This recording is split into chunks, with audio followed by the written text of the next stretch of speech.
So now let's talk about um, Aduro products and technology. What they're actually doing, they're building. They are uh, building first. They need to choose what vertical to focus on. Now they focus on the plastics. Um, this have the biggest TAM, the biggest regulation tailwind, and the biggest interest.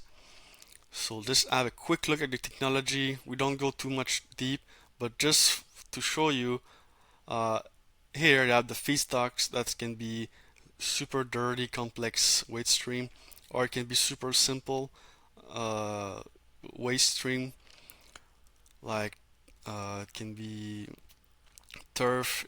Think all about the different feedstock that they can take in. And for now, actually, they're working on getting clients that have more simple feedstock so they can have more revenue faster. And we need to expect that the waste stream is going to take much longer. But all of these go into treatment, but still very limited pre-treatment. We're gonna have another video about the chemistry if you want to check more proof.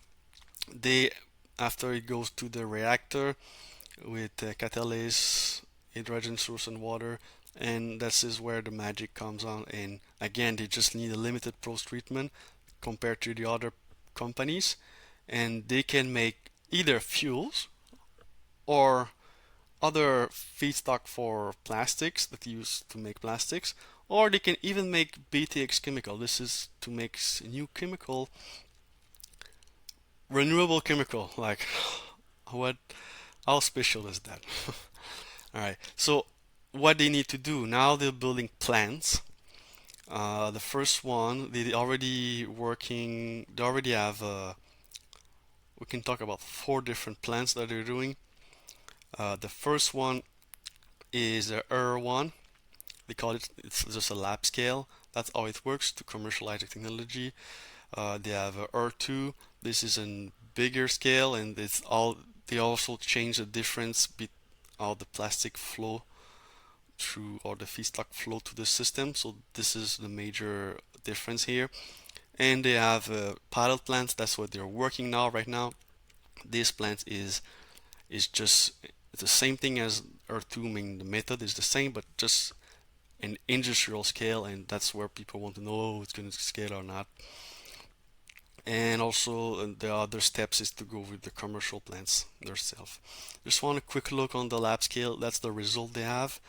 When it was scale at lab scale with like 85-90% yield already, so it was very promising from the start. They already have independent validation also. Again, just lab scale, but doesn't say it's gonna work, right? That's why they do a bigger um, plants. This one already operational since 2 years. The That's the difference how the plastic flow through the system in the plants. And the with these they already have a lot of good results. The yield is still 95%, 80% for even harder to recycle plastics. the they can get interest from people that evaluate the technology but still cannot sign big license agreement yet. um, that's where the pilot plants come in. This one's going to be bigger with a few tons per day, still under construction, but they're building it with one of the biggest leaders in the world, with Siemens and Zeton. That's what they do all day, build plants and making. Like, the plants are not going to be super uh, complicated because everything they use is already common type of industrial equipment.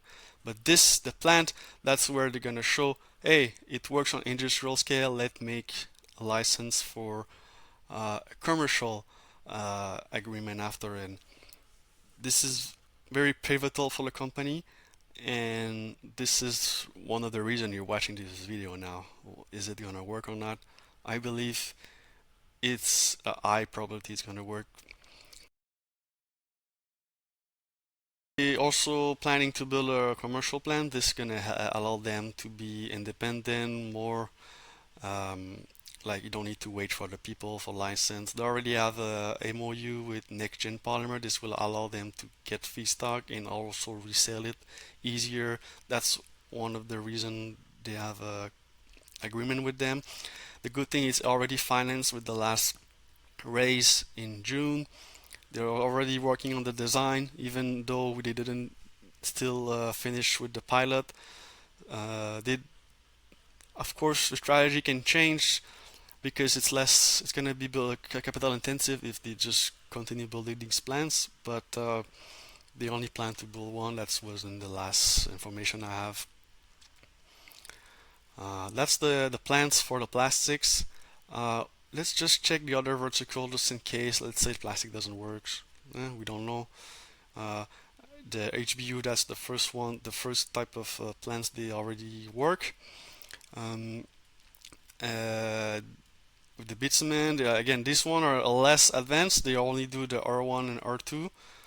R1 again, lab scale, the flash drums. That's how the company started to do their to test the technology. And the R2, it's again just a bigger scale.